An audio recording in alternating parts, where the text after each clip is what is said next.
Welcome to Verses and Visions Creative Conversations, where creativity and purpose meet to inspire and uplift. I'm Cassidy Beck, your host, here to explore the stories of artists, dreamers, and changemakers who are walking in faith and using their unique gifts to make a difference. Each episode is a reminder that your vision, paired with God's purpose, can transform the world around you. Let's get started and spark some inspiration together. Today is my pleasure to be welcoming to our show Austin Falter. Austin is the dad of two boys from Utah County. He owns Falter Media, a video production agency that specializes in social media shorts, video podcasts, and YouTube content. He's spoken at TEDx Bountiful and LDS PMA on being a content creator and loves helping personal brands post daily without burnout. Austin, welcome. Hey, thank you for having me. This will be fun. I had to tell a personal story about Austin. At LDS PMA this time, I had a booth and I wasn't able to attend classes. A friend of mine went to the booth and was like, Cassidy, mark this on your calendar, look at your program, go back and watch him. And it was really interesting because I feel like later that day you walked by and I was like, hey, can we quick chat for a little minute?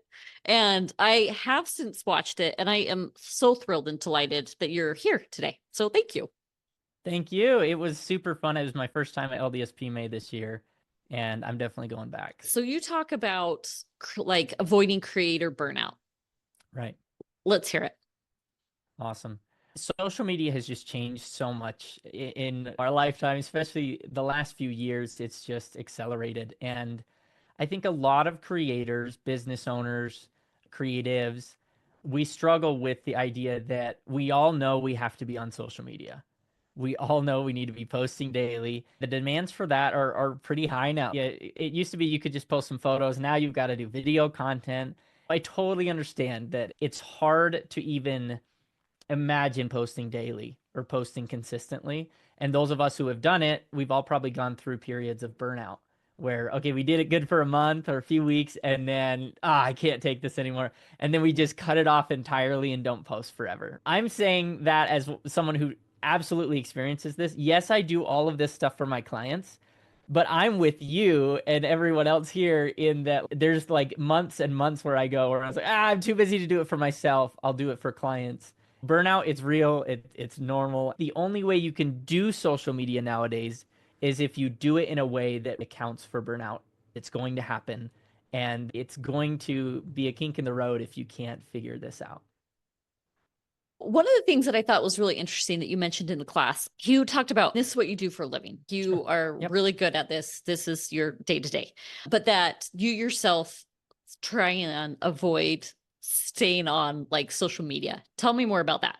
Yeah, I don't like social media. We all don't like the way it makes us feel, doom scrolling. We hate it. I don't like posting. I'll give you an example. Yesterday, I post over on LinkedIn a video that we did for a client. Afterwards, I just get all anxious about it. I hate posting. Putting yourself out there, it's not fun. Some people are great at it. My siblings are pretty good at it, but I struggle. I really do. And for me, I have to come up with ways that I can batch content, ways that I can have other people do some of the jobs for me. Like when other people are posting, when other people are editing, then I'm not sitting there staring at my dumb videos that I feel dumb when I'm editing myself, right? When I'm able to outsource, that helps. When I'm able to do it in a batch, that helps. And there are some other things that help. But I'm with everyone here in that I might be good at this. This might be my job, but I don't like doing it for myself.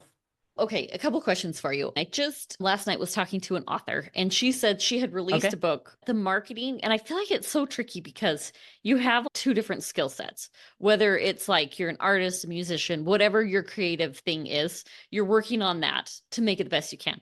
And then once you have like product that you're like happy with, then you have to have marketing. And that is totally a separate skill set. She felt like she had a great product, but she just couldn't do the marketing. What would you say to someone in that situation? To an author, it's a little bit easier because they just spent a long time creating a story. They wrote a story. And with marketing, I feel like that's all we're doing. There's a great book by Seth Godin. He's like the grandfather of modern marketing. Back in the early 2000s, he's the one who pretty much created email marketing. He's the one who trained the world on this, right? He wrote a book that says, all marketers are liars, and then he crosses it out. He says, all marketers are storytellers. Mhm. So title of the book is All Marketers Are Storytellers. In particular with video, YouTube, short form video, that's all we're doing. We're telling stories. Sometimes it's a 60-second story. Sometimes it's a 10-minute story. If you're an author and you just spent a bunch of time writing a book, great. Now tell us a story of a time where you couldn't write, but you hit a roadblock and how you overcame that. Tell us the story of when you got the idea for one of the main characters. Tell us the story of when you woke up in the middle of the night with inspiration and what that did for your project. Just start telling these stories. What's great about focusing on story over gimmick or sale is you can connect with people in a really authentic way. All of the content we see now on social media, there's so much like AI content and just garbage content out there.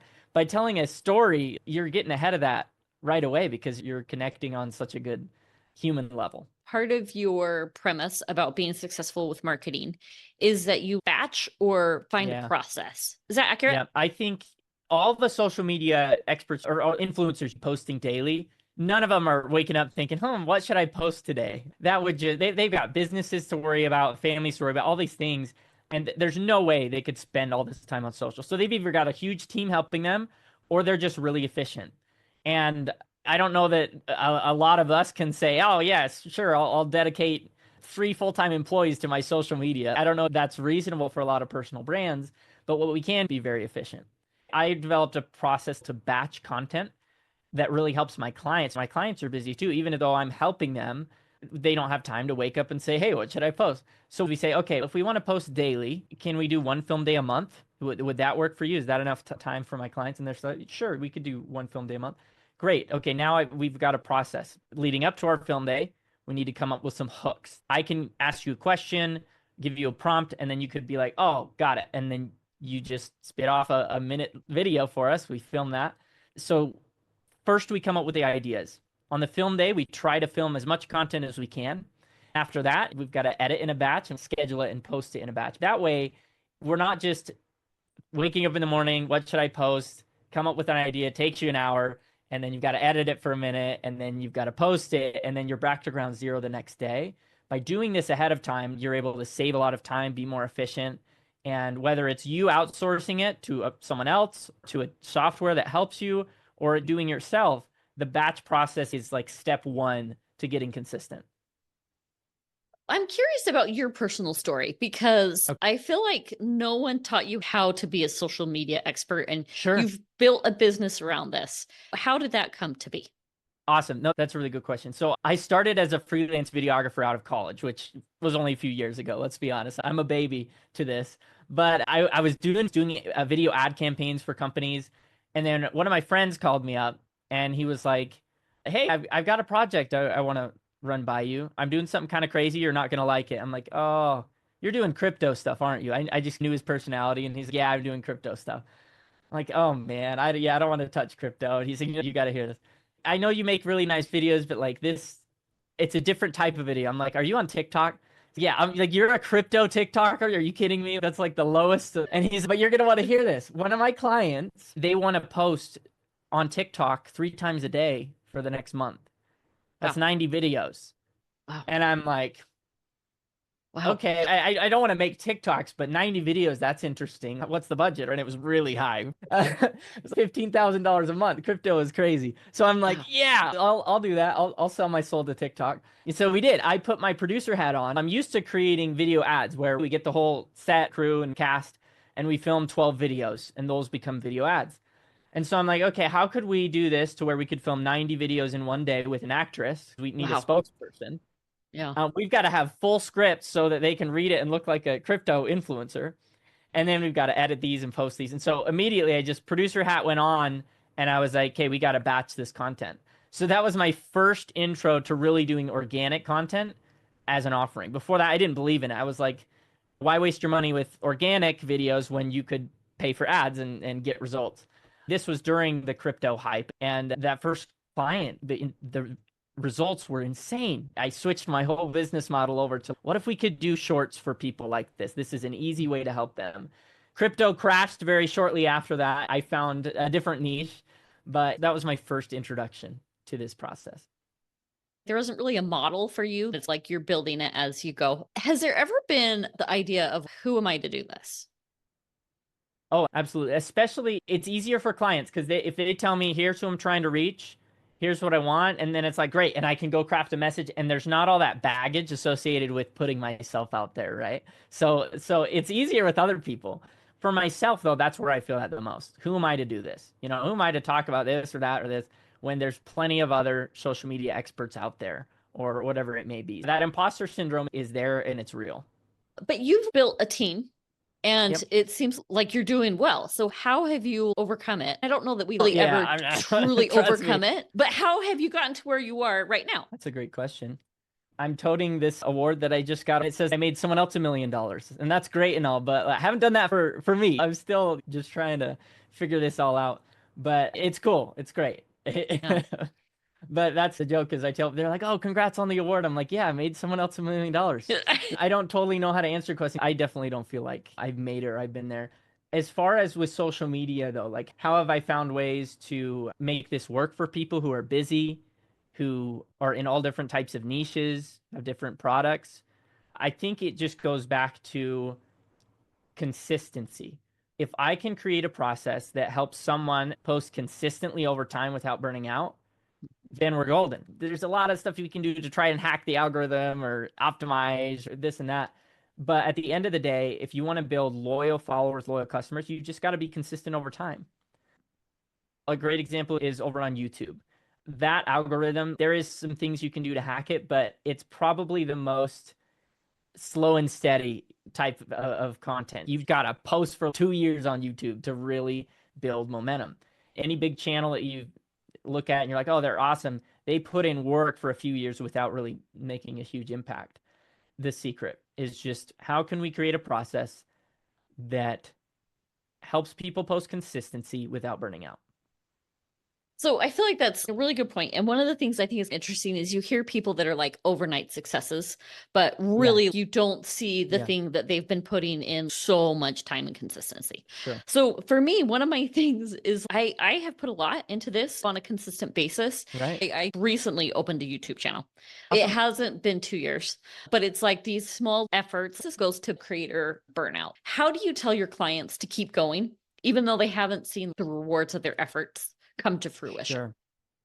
It depends. With larger clients, they've got a marketing budget and they're thinking long term, and they're saying, okay, if we can see growth and engagement, that's a good indicator that a few years down the road, when we have more followers and more loyalty from these people, the content is working. For example, 2 years ago, I started with a doctor. He had some money to invest into his brand.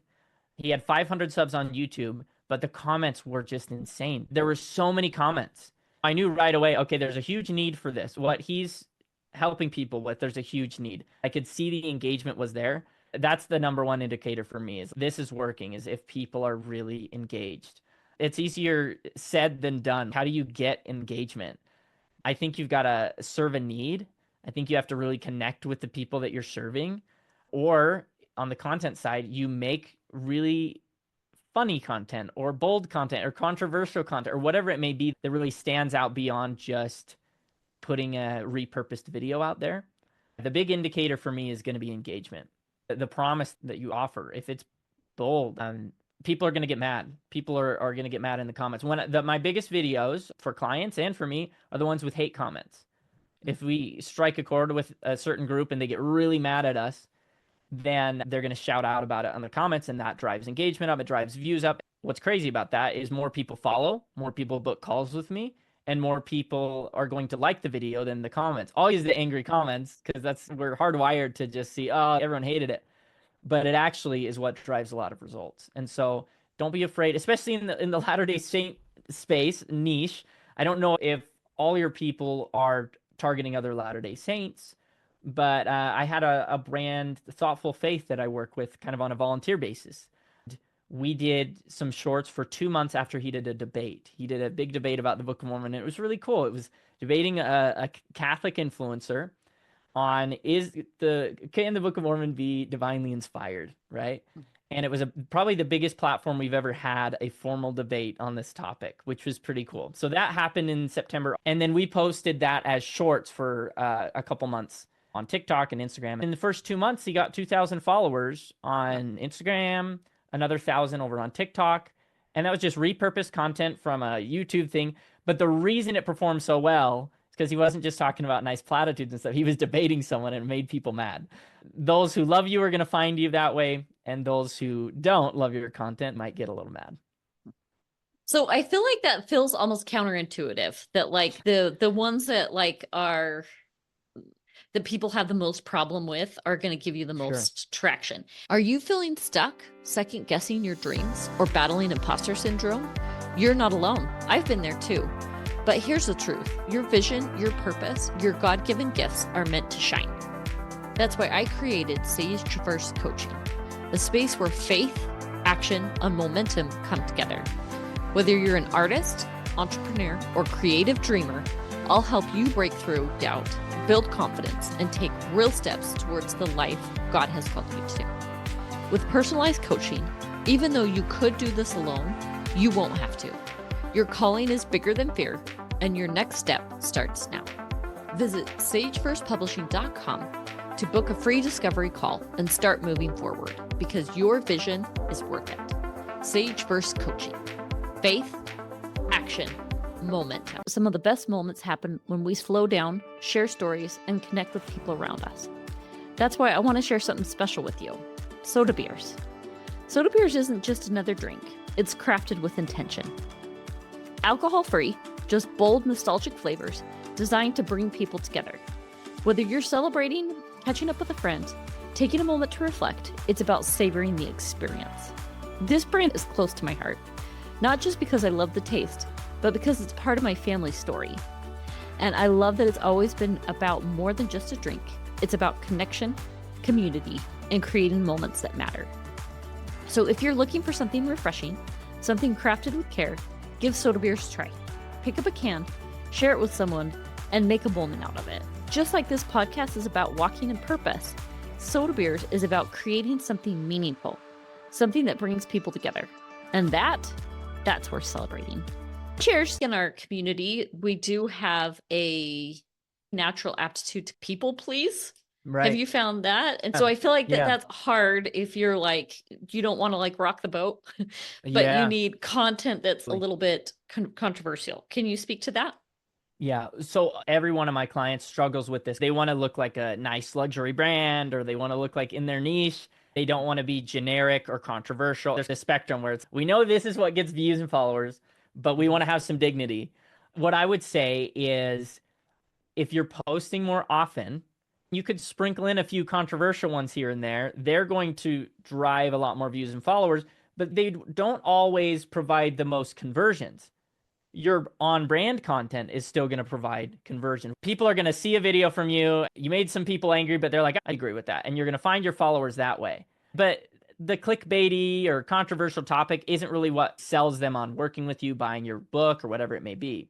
It's the next video they see, or a few weeks later, once they've been following you for a while, they're like, I've seen so many videos from this person, I'm going to go check out their book. And then they're converted into a loyal follower. But if you're just posting the controversial stuff every day, maybe that isn't what drives the conversion. And so what I would say is post often, sprinkle in the stuff that you know is going to get more views, more followers, and then do your best to the rest of the content can be how you want to come across to the world, stuff that feels like you.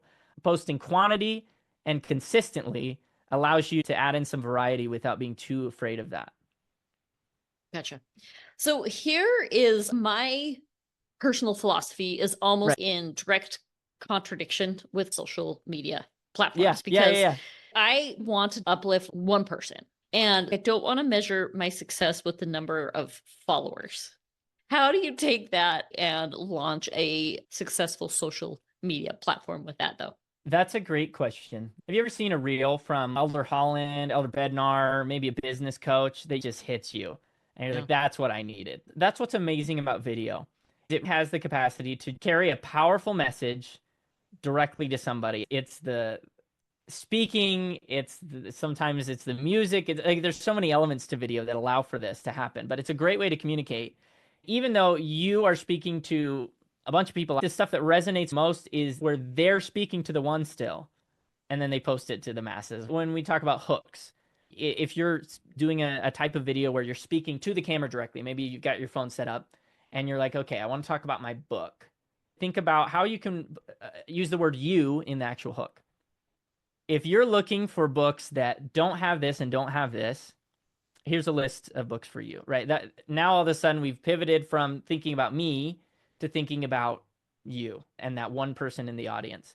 And going back to pissing people off a little bit, if you're speaking to your one person and not thinking about everybody out there, but you're like, no, my one person, they care about family, they care about faith, they care about this, they care about that. Just by speaking more boldly to that person, you might make people who don't agree with that person mad, but you're going to reach your person. So change your mindset when you're filming videos or creating content. Still think about the you and try to frame it for the one rather than yourself. That's a great answer. Thanks. That was like a mic drop moment. I think that's a great answer. Do you have a success story that you want to share with us? Sure. The most recent one, I'm still touting this. I got it this week, so I'm stoked about this thing. But this guy, he started with 500 subs on YouTube, and he just started posting content daily on all the platforms. What's interesting about Dr. Yosef is his name. What's interesting about him is he's not helping everybody out there. He's only serving people who are on a ton of different medications and they need to get off. They're chronically having issues because of the amount of medications they're on, or they're addicted to benzodiazepines or stuff like that. So really specific niche. You don't know a lot of people who have that issue, right? Yeah. And he spoke directly to that every day. It felt like pretty repetitive, some of the content we were making. He did video podcasts, and we did other stuff telling stories about this. The first year, we grew 10,000 subs on YouTube. The other platforms grew a few thousand, but we were posting a lot of content. By the second year, we got to 40,000 subs on YouTube, which is awesome. But still, it's niche. This is small. But with that 40,000 subs, what was amazing is that generated for him $1 million in revenue. That's mind-boggling to me. Yes. It's crazy to think about. Only 40,000 subscribers on YouTube, a few thousand over TikTok, a few thousand over on Instagram. Here's what the customer journey looked like. Someone would be on TikTok, doom scrolling, and then they come across a video, they're like, oh, there's a doctor who talks about this? I didn't know there was anyone who talked about my specific need. They'd hit follow. And after a few weeks, they would start to see, oh, he's got a podcast. That sounds like a cool interview. I'm going to go watch that. And they go over to YouTube and then they subscribe. Now they're watching the podcasts every week. And these are 45-minute episodes. They're sitting with the doctor for 45 minutes. The amount of loyalty that's built in that time. You get a consistent viewer listening to your content. And the content is valuable. It's telling stories. It's really just serving that one person, helping them feel heard and seen. And they know there's this huge valuable offer that he has, but maybe they're not ready yet. After a year of consuming that content, they're absolutely ready. And they're like, I feel like this is going to solve my problem so much that I'll go in there as a YouTube subscriber and I'm going to go and pay for his super expensive coaching program or whatever it may be. And so I get that most of my clients aren't going to be selling a $10,000, $30,000 course or whatever. Like, I get that. But the reason I like that story is because it illustrates how loyal a social media following can become when you speak to them directly, when you solve their problems, and particularly when you pair short form content as your daily touch points with long form content that adds a lot more value. So one of the things when we were first starting, you talked about your first client that was crypto. And then you mentioned that like crypto had tanked and then TikTok. So what do you do in that situation where you're like, okay, I have mastered this, but then that has changed and I needed like totally adapt. Like, how do you not flip out? I love these questions because these are my fun stories to tell. Crypto was doing good all summer. We're making money. We're growing a business. We think we're like hot stuff. And then all of a sudden, crypto was looking sketchy and it was going to tank. So we had a client. I trained up a team of 10 people. They're ready to go on this year-long contract. I had a client back out of that. And so I had these 10 people. I'm like, shoot, I've got to pay them for the next 2 weeks. I should have had the contract first, whatever. But I had this problem where I lost $100,000 in this contract. What do I do now? That's when I said, okay, we're really good at making social media shorts. We'll put the team to work for my own company and see if we can test our own antidote. We spent 2 weeks cramming, getting as much stuff filmed as we could. And we sent it over to the team who was really good at making this content. And then we posted 3 times a day for 3 months. Now, don't get too excited. That doesn't work so much anymore. But in 2021 or two or whenever, that was the thing, 3 times a day on TikTok. And after those 3 months, we had recuperated $100,000 in revenue from new clients coming in. And we had grown 100,000 followers on Instagram at the time and 50,000 on TikTok. And that's where we are at still, because I haven't done as much of a sprint as we did when I had a team of 10 on this. That was when my eyes opened to this. Wow, if you can really do social media, you can do anything. I got so excited about that. But going back to your story, what happens when things change? In the social media space, posting 3 times a day doesn't necessarily work, or posting all the time. You're not getting as viral as you used to just by posting. There are changes that have happened. And so what do you look at? The first thing is, I don't know that followers and viewers and like mega views should be the number one goal. I think we need to rethink how we're looking at social media. For a long time, we thought, okay, I need 100,000 followers, 1,000 loyal fans rather than having 100,000, even though it seems like we're not getting those viral hits as often now. Isn't getting 100 times the amount of viewership that you would get if you were out on the street holding a sign still better than anything else we're doing? If you really put into perspective some of these numbers, let's say I've got 87,000 subs on Instagram. When I post, I get average 1,000 to 3,000 views. And I'm like, oh, why am I not going viral? Why am I not reaching the 100,000? I haven't grown it. I'm reaching 1,000 people every time I post on average. That's a lot of people. And those are loyal people. Those are people who continue to engage. How much more are they going to trust me if those, even if I had 1,000 followers and they saw me posting once a week or once a day, whenever they think of the problem I solve, I'm the one who comes to mind. So that's the other thing I would say is, rather than thinking, oh, how do I change and beat the algorithm and this and that, can we think about just serving our current following really well and just growing a little bit more slowly and steadily? Because again, it doesn't take 1 million followers to get $1 million. It took 40,000 loyal followers. And so that's what I would do, is change our mindset around the people we're reaching already. I hear you saying maybe we worry more about our quality of offering than the quantity of people that we're touching. Yes. Yeah. So worry about the quality of relationships over the quantity of people. That being said, I'm a huge advocate of quantity of content over quality of content. Rather than a really polished video with all the sound effects and all this and that. I think for most people listening here, if you're not posting regularly already, you start with quantity. You start with getting it out there. Maybe you make a video that's good enough and then move on and work on the next one. That's why podcast content's really great. You can batch it. It's good enough. It's authentic conversations, but it's not some super highly produced video. So yes, you can think of quality over quantity when it comes to the relationship, but don't let that discourage you from large batches of content. Okay. I feel like I've heard you say a couple times you were working on something and then the rules changed a little bit. You said, this is what we tried, and then that didn't work. What are you using to gauge, like, whatever this strategy that we're using is no longer working for us? Part of it is just the larger social media landscape. So it's not always what we're doing. It's like seeing what the top accounts in that niche or that genre. For example, if I serve a lot of coaches or course creators or experts, then I'm following coaches, course creators, and experts and seeing, okay, what are they posting? And how has that changed over the last few months? Because you can start to notice, oh, they used to be doing this all the time and talking about this, but now all of a sudden it's shifted.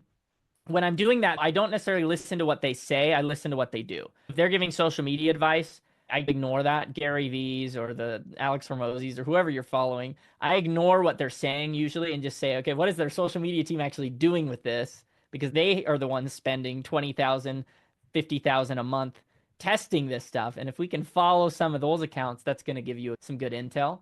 The other thing is listening to your audience and the engagement that you get. So no matter how big or small your audience is, if you find that you get more comments on a certain type of video, when you show your face, tell a story, or you get more likes or more people are saying, hey, I saw your video when you see them in person, then I would say listen to that and serve them more of that type of content. It's a combination of looking at what's working for the best out there and looking at what's working in your niche. If you've got enough quantity of posts out there to where you can actually look at analytics, I would say look at views. That's all I care about. Scroll through and look. If you're looking at 100 posts, find the top 10 just by views. Because if they have a lot of views, it means they had a lot of comments and they had a lot of shares and they had all the other things. I would go and look at the top 10 with views and I would say, okay, what's their hook? And I would look at these as good examples. But yeah, so to summarize here, look at the top creators, look at your own following and what are they saying, what questions they have, what are they engaging with. And then if you're looking at analytics, views are king. It sounds like when you're looking at the people and they have teams of people that this is like their job is to look at this and analyze it and be at the forefront of this. But it almost sounds like you're chasing the wave. And I just feel like you're never going to catch it at the right time unless you're in the forefront. Sure. But the idea that I'm going to be at the forefront is never going to happen. Sure. I see what you're saying. I think the concern is that there's so much competition now on social media. These people have way more resources, way better cameras, way better whatever than I do. I'm never going to be at the forefront. What I would challenge there is even though I'm looking at the top experts and what they're doing, they're not reaching my niche. They're serving a super wide generic audience, and I'm the only person who can speak to my niche.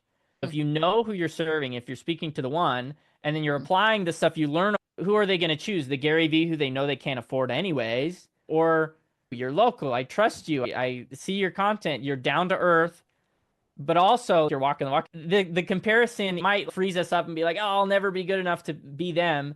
And I would say just by posting, you're ahead of the game. Because look at everyone else who's scared to post. I don't even post for my company. If you start posting about what I do to my audience, you could take my audience quick, because I'm not doing it. People get busy. I think by posting, you're ahead of the game. I like that answer. What I hear you saying is you can look for an expert, take their ideas, and serve your audience with their stuff. Your stuff doesn't have to look like their stuff. It doesn't have to be as polished, but maybe you learn, oh, they're really good at this type of hook, or I like their setting. I like how their background looks. Maybe I'll do that for mine, or whatever it may be. We were learning, but speak to your audience. That's what ultimately is going to help build loyalty. As we're wrapping up here, is there anything else that you need to say? A couple things. First, AI has changed the game a lot. A few things. Number one, the stuff that we've talked about here today, like pay for ChatGPT, use it as your creative director. You train it up. Say, here's a video script I like, or here's a hook I really like. Here's another example. And you train one thread up, and then you tell it about the audience and say, give me 50 pain points that they're struggling with. You want to understand the audience. They'll give you a bunch of pain points. And now you say, okay, remember those good hook examples? I want you to work these pain points into good hooks. Boom. And now you've got 50 pieces of content. Just by chatting with ChatGPT, training it. You don't just want to say, hey, give me what I need. Don't do that. Here's a good example. Here's my audience. Now combine it together and make something good. And that's very rudimentary on like how I work with ChatGPT. Like I'm training up threads to do one job, and then they're really good at that job. They understand my audience and all of that. So ChatGPT is a great resource. The other thing is, if you run a podcast now, it's cheaper. It's probably the cheapest it's ever going to be. The equipment is cheaper than it's been.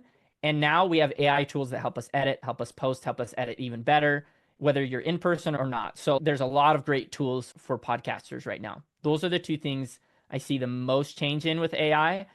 Beware of tools that will do everything for you. Like, yeah, I type this thing and then it creates a whole video. Like, that's not going to be good. And it's going to be a long time before it is.